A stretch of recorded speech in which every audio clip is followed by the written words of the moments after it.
Thank you to those who did come out. Many of you aren't even from this district, but I'm glad you're here.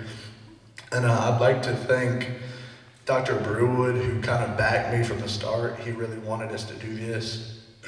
And the people, some of them are in the crowd, who helped me prepare for it. Dr. Romsher, who agreed to moderate for this. And then, of course, the 2 out of the 5 candidates who did agree to come.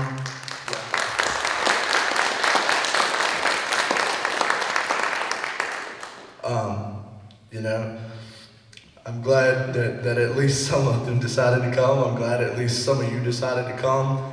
A little briefing on the rules is what we're gonna do since there's not as many people.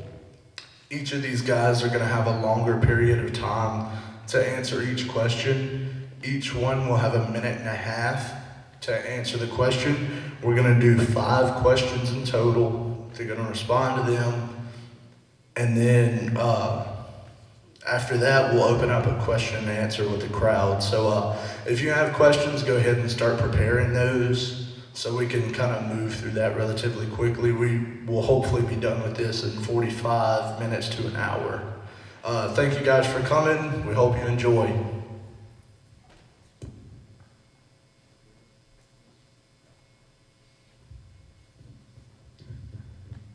Question 1. Oh, I'm sorry. Yeah, go ahead and tell us 2-minute introduction. I would like to say good evening to everyone this evening that decided to come out and see what we have to say on the issues that we are faced with as a society, and especially on the state level. And I would like to say to you, my name is Benjamin F. Winston, and I'm a candidate for running for District 106. And I feel that it is something that gives us an opportunity to have a voice in the state level. And I really want to be that voice for the peoples of this particular district. And I can say to you that I feel like that I'm truly qualified to represent you. And where I feel like that I'm truly qualified is the fact of it is that I have been a servant for the public pretty much all of my life. I've had a lot of experience in life that brought me to where I am now. First of all, the first political experience I had, I was a city alderman in the city of Lumberton. And after being a city alderman, I also became a county supervisor. And after being a county supervisor, I also was the mayor of Lumberton also. And I've served on many boards in our community. I was one of the founders for Lamar County Neighborhood Association. And that was an organization that we organized through the sheriff department. And at that time, we was having a lot of problems with teenage gang violence. And we come out and establish a program to address that. And I appreciate Mr. Sheriff Tristrom at the time that we did handle the problem, did bring the problem under control.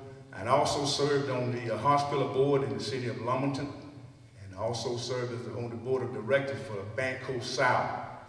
For many years, I believe it was about 12 years, I served on the board of Banco South. So I have a lot of experience, and also I've been a past minister, pastor for 7 years. And after all of this, I believe that I understand the true needs of all the peoples. And not only that, but I also was a veteran, serving the military, Vietnam veteran. With my reserve time and active duty time, I got 7.5 years. So when we start talking about helping our veterans, I got a clear understanding of what our veterans need. I've been in business for over 30 years. When we start talking about business, how small business struggle, and I know the struggle. Mr. Winston, sorry. Could you sort of wrap it up? I got 2 minutes. Yes. But that sure was a quick 2 minutes. Thank you, though. Well, I want to thank everybody for coming out tonight. I know that the Young Americans for Liberty, you know, they put a lot into this event, and I'd like to thank Mr. Winston for showing up and speaking. You know, it means a lot. You know, this is, you know, neither of us, I think, are, you know, polished politician, public speaker. I'm not. You know, this is the first time I've ever done something like this. So I am Daniel Wise, if those of you that haven't met me. I'm not going to go into qualifications and all that kind of stuff. If you want to check that out, we'll have some Peter Pan and Karate Guy will be having some of our push cards out back. Reason that I'm running is essentially because my daughter is going to the Mississippi Math and Science School. The legislature has continually cut funding to that school. And so for the last 2 years, I've had to hear from her and hear from the school. I reached out to all of the representatives in the district, in the county, and nobody gave me a good answer as to why we're not supporting education. She told me, hey Dad, guess what? There's a position open and you know what you have to do. And here I am doing it, right? We need people to represent us in Jackson that are not part of the political system. I'm not going to be part of the political system. I'm not accepting money from PACs or special interests. They don't like that. That's probably, y'all, why it's just he and I sitting up here. Because we are not part of that system. So it's up to, you know, pretty much it's up to you guys that are here, District 106 citizens, to determine if you want to continue this broken system, this broken two-party system, where our state is 51st in education, Mr. President. or if you'd like to try something different. That's what we're here to talk about. Now we're going to get to the question part.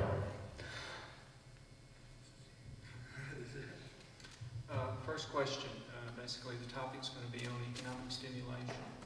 According to last year's official budget, the state was supposed to have only spent $5.5 billion last year. However, that number was exceeded by nearly $15 billion. What sort of policies would you advocate to rein in this spending spree? Winston, please. Well, I would first would like to have some understanding of why the price went up from 5.5 to $15 billion, to see why, and also evaluate, have an evaluation in on what the benefits are now because of the $15 billion that we are presently spending. I just believe in government having accountability at all levels. I believe that it should have been something said or done at the time when we got to the place of spending the $5.5 billion. Then we should have had another discussion on why we need to spend additional money. I really, stimulating the economy is something that needs to be done at this present time, but I still say that there always should be something in place in case if we get beyond what we are doing, so to see why we're doing it. So I would say to you before my thought is how to address it, we'll just be continuously having updates. When you spend $1 billion, let's find out, what we're doing, and then spend 2 and continually, throughout the process, so that we can have accountability. Mr. Wise. It's a minute and a half? Yeah. Okay.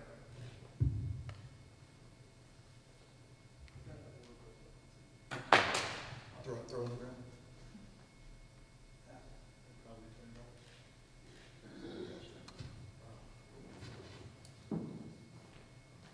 Sorry. All right. So what the question was, the economic stimulation, What policies would you advocate to sort of rein in spending? rein in government spending. So the policies I would advocate to cease, this reckless overspending in Jackson is pretty simple. So we require a balanced budget, and then we systematically begin reducing our expenses. So, as a small business owner, I understand what it means to have a budget. So I don't think that these guys in Jackson have any idea what that means. If they're just, have you ever been able to just go over your budget by whatever $1 billion? And no, he and I can't do that. We don't borrow more money to go into debt. We find ways to raise money in our state. To increase the free market, we begin to remove restrictions to businesses. We lower taxes on businesses. We lower taxes on individuals. There's simple, allegedly conservative financial values that our conservative leading group in Jackson seems to have no idea exactly how to implement. Since you brought up small business, I think that's probably a good segue. This will be question number 2. One of the biggest problems facing small business is heavy taxation as a result of raised taxes on larger businesses. How would you navigate this issue, Mr. Winston?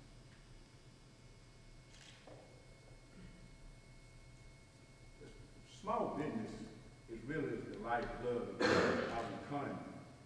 And if any attention need to be put anywhere from the capital all the way to Washington, it needs to be paying attention to small business. The hardship of being a small business owner is one thing, is finance. If you don't have the finance, you got to borrow money. When you borrow money, then that's going to be additional money that you got to pay back, because there's always interest on the money that they didn't let. You got a strong family member that got a lot of money.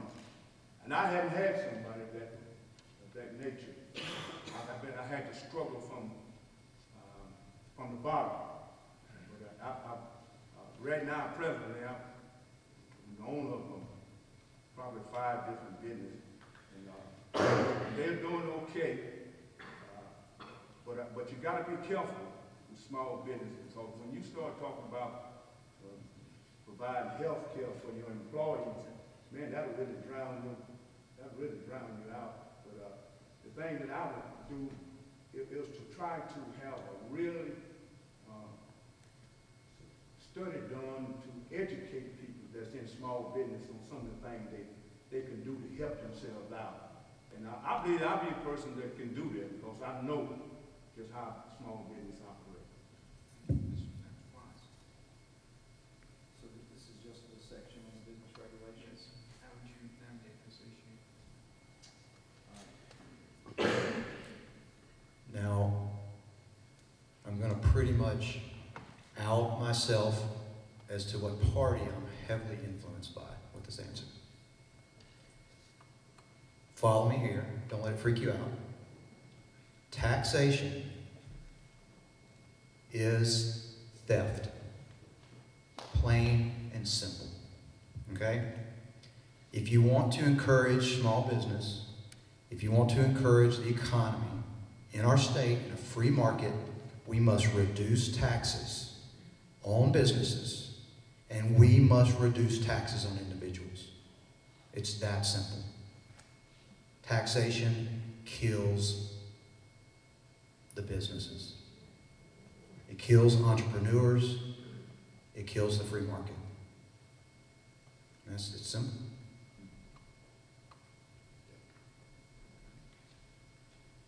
All right. Our third question then would be campaign finance reform. Many citizens of our state believe that lobbying is one of the primary reasons that our state has so much rampant corruption.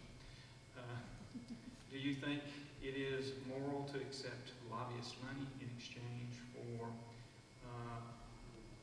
favoritism or preferential treatment when making legislative decisions? Mr. Winston? Well, let me go first again. Huh? Yes, we alphabetically. All right. The most money is a source of having power, of influencing people. So that if someone get the one that give you the most money, that's the one you're gonna pay the most attention to. And so that's the one gonna be controlling you. And I believe that'd be a good thing to happen. And I don't know how it would happen. I don't know how many people would support it. But truly, I support financial reform. The fact that it is, we just about sold ourselves out for dollars. So, and that voice of money can buy election. The one that gets the most money, and we've seen it in many cases. The one that has the most money can run the most ads. And people are gullible because a lot of things they see on TV or read in the paper, they'll believe it. So yes, I'm for financial reform, and I hadn't received money from anyone, and I don't want any money from anyone. If I lose, I want to lose on my own money. But what I do want is to help being winning. I want somebody to tell somebody to help being winning, and that's my process of doing business. Because when you get this kind of support, you leave the common, ordinary people out of the equation. And I believe that everybody needs to be represented fairly. You don't make a lot of money, you still need to be represented fairly. Thank you. Mr. Wise? So, I support the Constitution. Lobbying, while I don't like lobbying, it is a protected First Amendment form of expression. Okay? But the deals that are made, and so y'all know lobbying came from, they would pull people out into lobbies and kind of convince them to vote for stuff. That's where it came from, the word. But these deals that are made in lobbies, these deals that are made in back rooms, some of them probably in bar rooms, they take the focus of the politician or the legislator or the candidate away from what the people need, and it puts it into these lobbyists or these money or these corporations who they aren't even from the district, they're probably not from the state, and you don't know who is buying the votes, because that's essentially what it is. I mean, that is what's going on. And so the only way to solve that, not laws, we don't need more laws, we need more transparency. You should all be able to see who pays for your politicians' campaigns and who is influencing their votes. It needs to be easily, accessible, it needs to be searchable, and it needs to be public record. Thank you. Speaking on education then, education reform will be our fourth topic. Since the establishment of House Bill 156, which replaced Common Core with the Mississippi College and Career Readiness Standards, what is your take on that move, and what are your thoughts on the direction of education is taking in the state? Mr. Winston. I think, especially in Mississippi, and presently we rank at the bottom of the nation when it comes to education. I think there still needs to be a lot of work done. Yes, you know, it don't make good sense to continue to do the same thing the same way. Because when you keep doing the same thing the same way, you're going to end up with the same result. There's a lot of movement towards trying to better educate our youth, and even a lot of homeschooling. A lot of things are being done to try to educate them. But I would think that we as citizens in Mississippi, we really need to sit down and do some soul searching and seeing what really works and what is really not working, and come up with a plan to address education reform. Yeah, truly. I mean, when we talk about reforming, that just mean that we're going to change from that system to another system. But you know, Common Core is a system. But I would like to see that it would be a true, and use people that in that particular field that have the expertise, and try to come up with, you know, most plans have a plan that part of that plan works good and part of it don't. And so what we have to do is just pick out the part that really works and can benefit the most. Thank you. Mr. Wise. So, look, House Bill 156. And so I didn't know anything about Common Core because my daughter was fortunate enough to go to private school most of her life. And they didn't have Common Core. So I had to research this a little bit. So House Bill 156 only renamed Common Core. We still actually have Common Core, essentially, in our schools. So they call it Mississippi College and Career Readiness Standards. You can read the bill. It didn't do anything but rename it. How do we get rid of this? Because apparently it's not working. A lot of people in the district are like, hey, I don't like it. Can't help my kids with their homework. They don't get to bring books home. You eliminate federal funding of our education. You return control of the schools to the local communities. Look, No Child Left Behind is leaving children behind. Fact.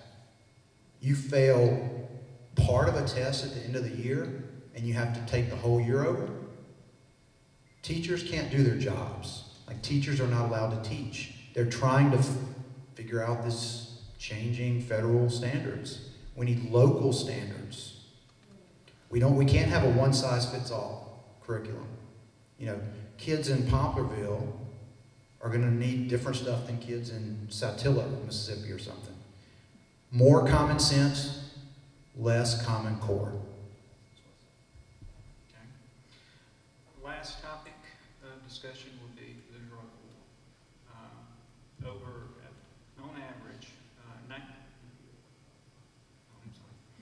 On average, $19 billion of state money has been put into the continuation of the drug war just this year.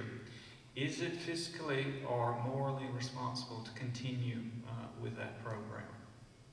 Mr. Winston. That's a big issue. It's kind of like an issue that we address feeding the world hunger issue. I really understand that what we're doing, spending that kind of money, is not a wise thing to do, but I believe that there needs to be some study done that we can get more people involved in neighborhood watches and things like that.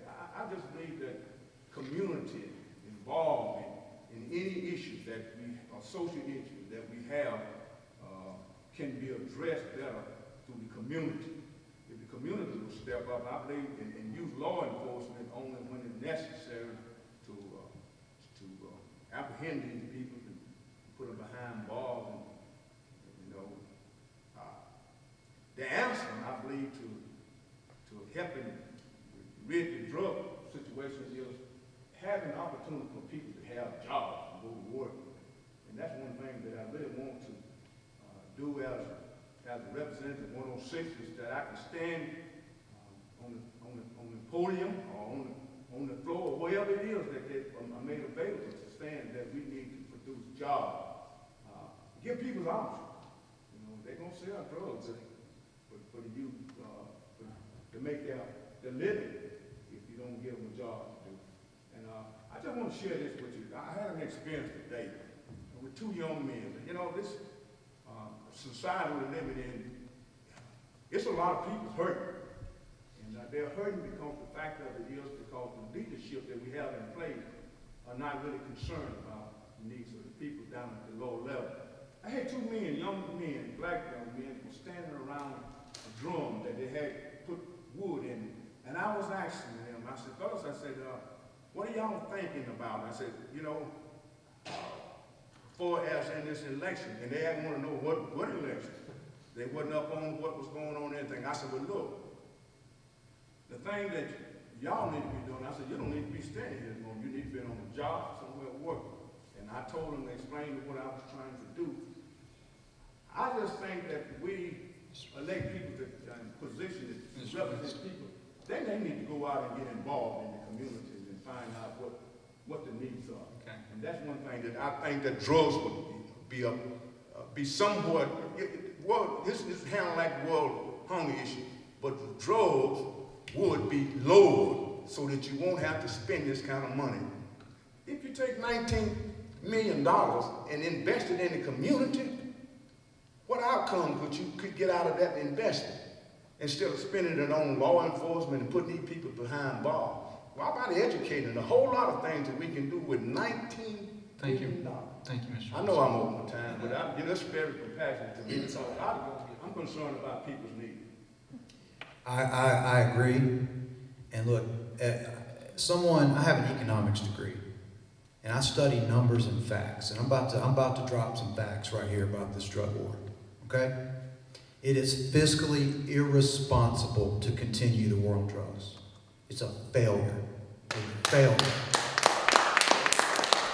Please As long as it goes back to lobbying. You know why people on both sides support this? Because of civil asset forfeiture. So you realize without a warrant or without substantial evidence, law enforcement, and look, I'm a supporter of law enforcement, but they can take your stuff for no reason because of the drug war. Private prisons are making tons of money on this drug war. You know, since the 80s when they had, what was it called? Mandatory minimum sentences. Yeah. Okay? Our prison population has quadrupled.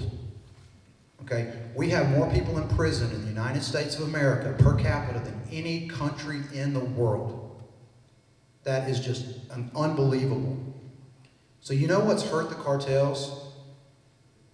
The Mexican cartels, South American cartels, more than anything in the last couple of years? The legalization of a plant called marijuana in parts of this country. End of story. Facts. 0 deaths have ever been recorded or overdoses from marijuana. Hey, I can back all this up with facts, y'all. The World Health Organization says 6 million people die a year from tobacco. 2.5 million people die a year from alcohol. These are facts. So why is it that a plant that grows out of the earth is getting so much problems? Y'all heard of the Sackler family? It's a family that owns OxyContin. They're worth $15 billion. So who's the drug war really for? Okay. Please hold your applause. We'll give you a couple minutes, and then we'll let you. We'll have to. We have to use the mics from now on because we're live streaming this, and the people who are watching can't hear when we're not using the mics. Anybody have any questions? Anybody? Ask it now. No? Jacob's got one.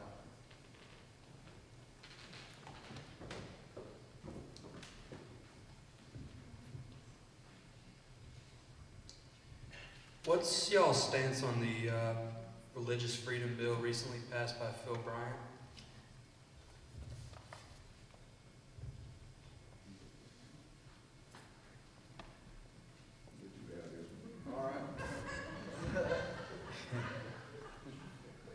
That was one of our questions, right?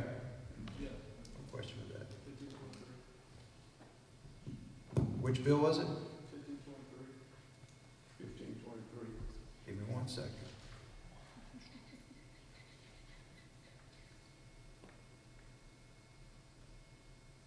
It's the last one. Number 10. Oh, yeah. Look. We have to remember that if we give a group a particular, special right, that we're giving it to every other group. So, it's this, I don't understand why this was even a problem.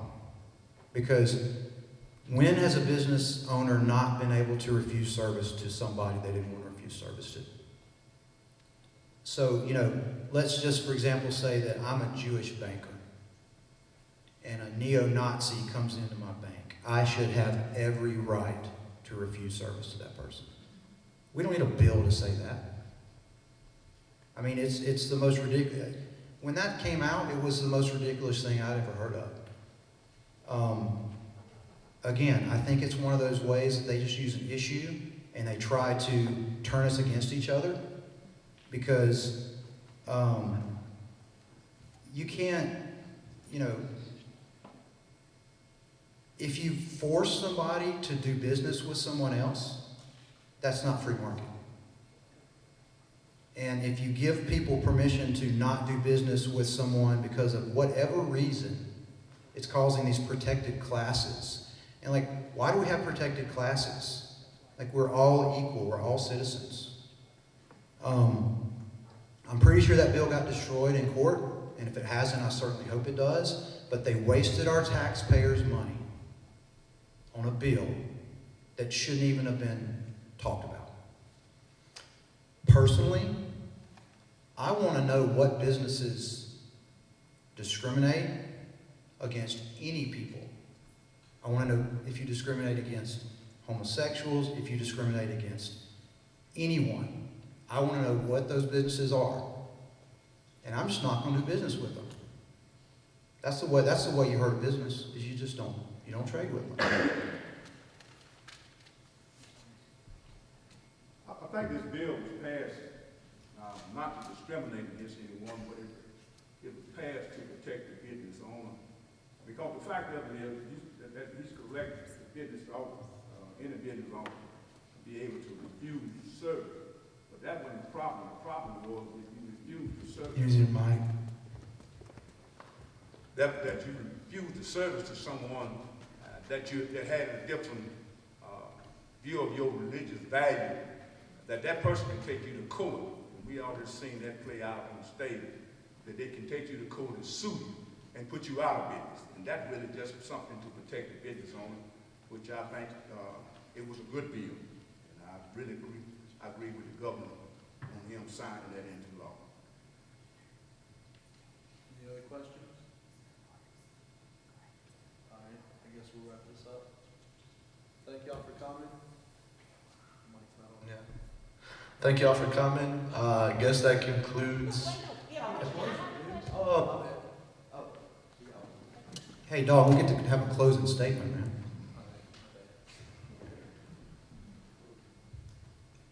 I'm a homeschooler and currently I'm unable to participate in any school activities or receive a accredited diploma from the state. What would you do to change it? Did you say you're a homeschooler? Yes, sir.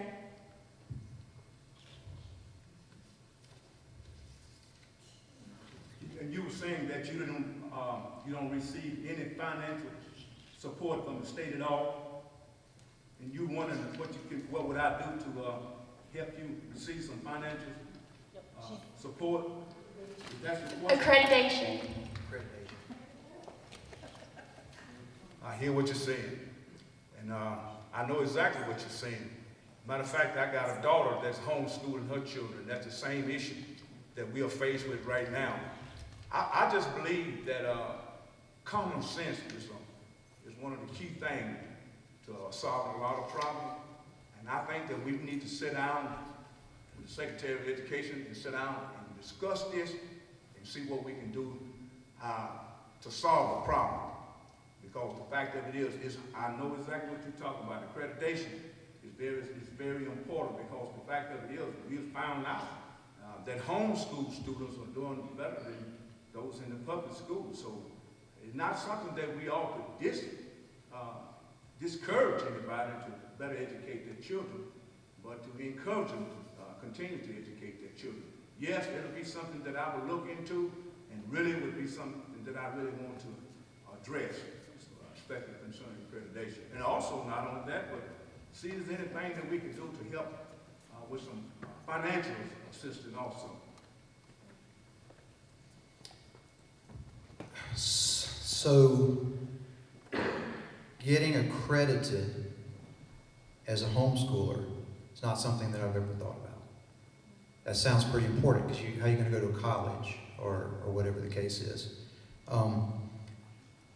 I would encourage everyone that has that opportunity to use homeschooling, because the homeschoolers that I've always known or met were very intelligent. They did a great job, whoever was teaching them. My sister is homeschooling my nieces and nephews in Tennessee right now. One thing that always kind of got me, because my daughter was going to a private school, which I paid for, was that I had to pay taxes to a school district, and I never had a child in it. So I would almost think that if you were homeschooling, you shouldn't have to pay taxes to a school district that your kids don't attend.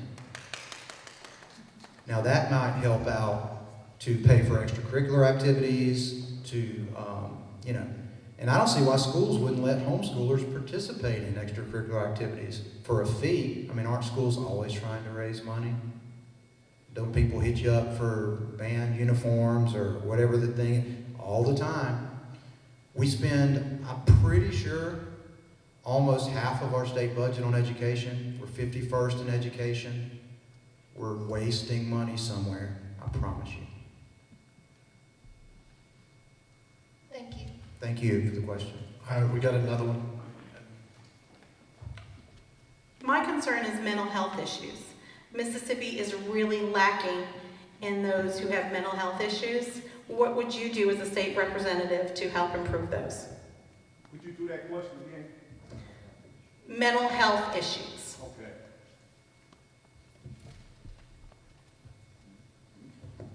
What has happened recently in the state with cutting funding to mental health is an embarrassment, okay?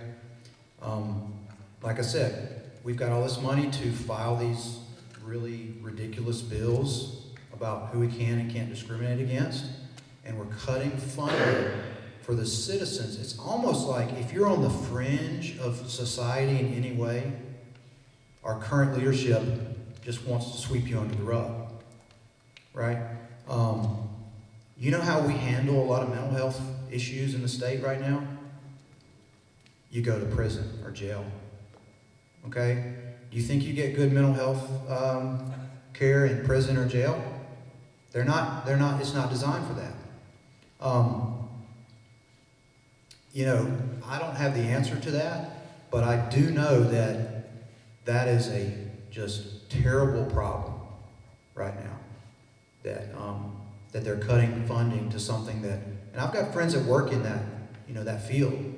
And if you work for the state, you make a third or a half of what you could make working in the private, mental health practice. That's kind of, it's a mess. And that's something that I would definitely, I'd rather see that funded than a lot of the other stuff that gets funded. That's for sure. But thank you for that question. I definitely wouldn't cut the funding for it.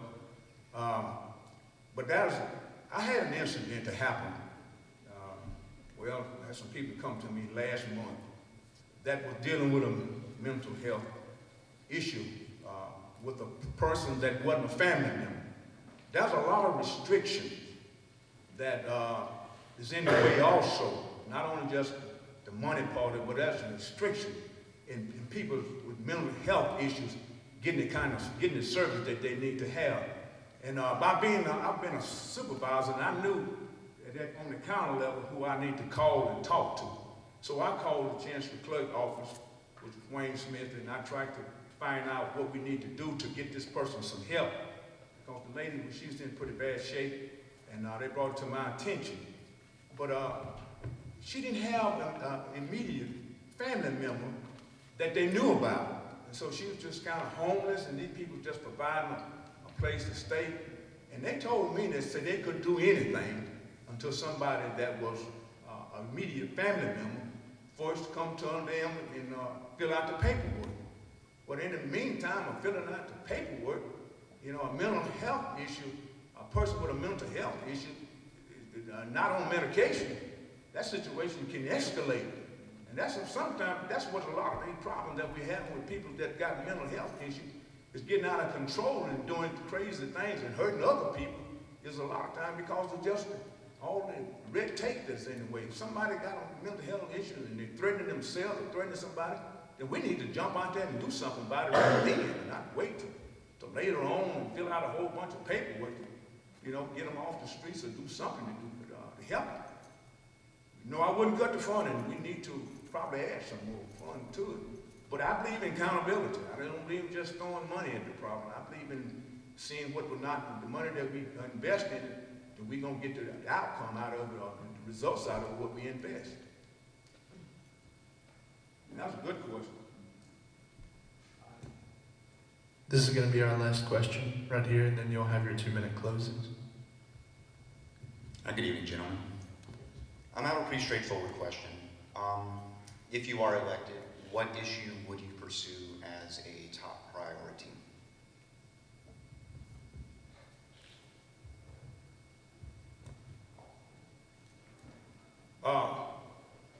I would say the first thing that I would like to address is to be sure that we continue to have a safe community. There's a lot of issues now that we're dealing with. People's lives are being threatened and being put in harm's way. Until we can understand the importance of people's livelihood being protected, I don't believe we're going to make a lot of progress in a lot of things. And I want to say this too, to that effect, that I'm hungry for jobs. I'm hungry. I'm real hungry for creating jobs in our community. And I just want to say that that's another one of the main reasons that I want to pursue this job is to try it as hard as I can. And I really want to make that be part of my closing statement is jobs. People, we need jobs in this community. And there's no reason why where we live in, that Mississippi provides ideal situation for job location. We got a beautiful city. We got a beautiful location. We got it all here in Mississippi. And we're not selling Mississippi on the rest of the world. And Mississippi is a fine place to come and invest their money. It's a good place to live. And whether you believe it or not, you know, the problems that we have in Mississippi is not even close compared to the problems that they're having in other places. Thank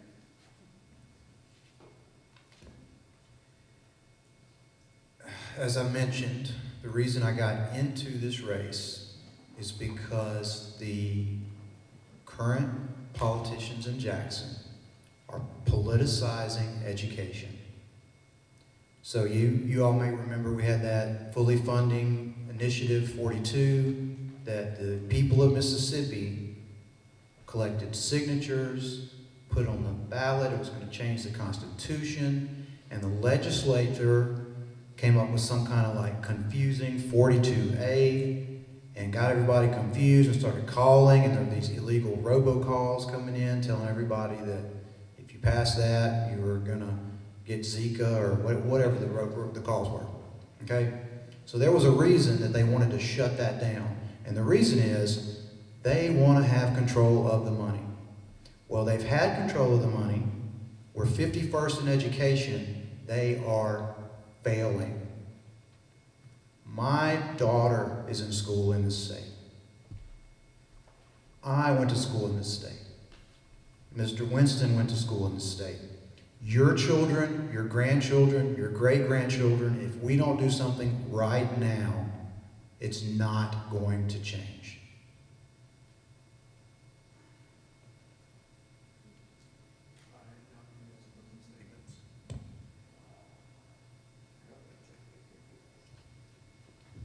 I really want to stand up and do this one.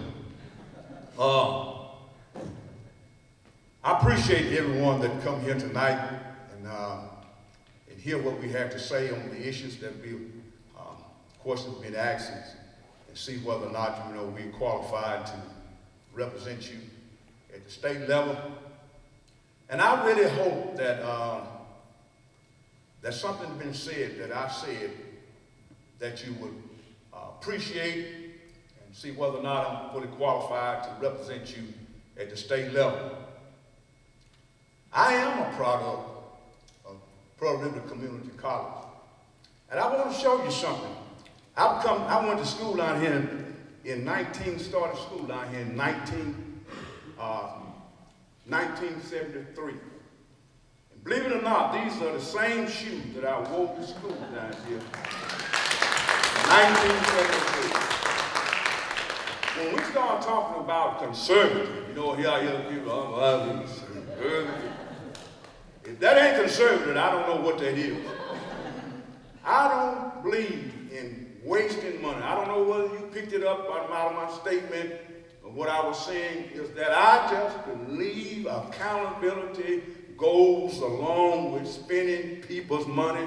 It goes along with spending my money. And I am truly committed to the dollars that we get from the taxpayer, that the taxpayers get that true benefit and get as much as they possibly can out of that dollar that they invest in, and me being able to look over their affair. Now, yes, I want to say to you, I believe this, and I don't want to take anything from Mr. Wise here, but I believe that in this election, of all the candidates, that I can better represent the peoples of District 106 better than anybody else. And I just really believe that at the time is as such as it is, that you need to have somebody up there that understands how this process of getting things done in Jackson. I've been there. I had that experience of being, when I was mayor, I had to go up there and get in that Shark Tank. Of course, I tried to get some things done that the city needed done, that I did get done, because I know how to handle the conversation with them up there. That's my time, huh? Boy, I'll tell y'all too. Time is short. Thank you, everybody.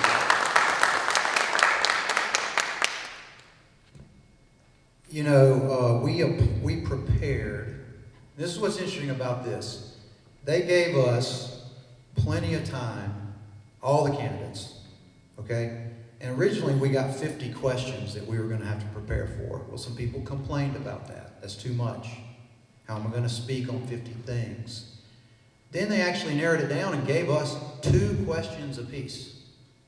Apparently that was too much for some people. Okay? So I prepared for every single question. Hey, I was ready to talk about abortion. I was ready to talk about gay marriage. And I was ready to talk about the flag controversy. So if any of y'all want to hear my thoughts on that, I'll be glad to share it with you. Look, coming together as a district, that's what we need to do. This separation and all this division that we have in the local areas, that we have in the county, that we have in the state, it's got to end, or we're going to stay on the bottom. There's no question about that. Okay? I don't play politics. I'm not a politician. The guys in Jackson aren't going to like me. I don't care. I don't work for them. I work for you. That's how it works. Okay? That's how it is with me. It's integrity. It's my word. I'm running a pretty low-budget campaign. We're using social media. If you haven't liked our Facebook page, please do, because tonight at midnight, there's a political ad that's going to release with a local famous-ish guy helped me film it. Okay? So you probably want to be liking the Facebook page so you see this ad tonight, because it's going to be pretty cool.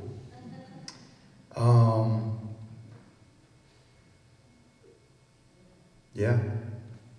If you have any questions for me after or any time, you know how to get in touch with me. And I appreciate Mr. Winston for coming out tonight and doing this. I think that was, look, thank you.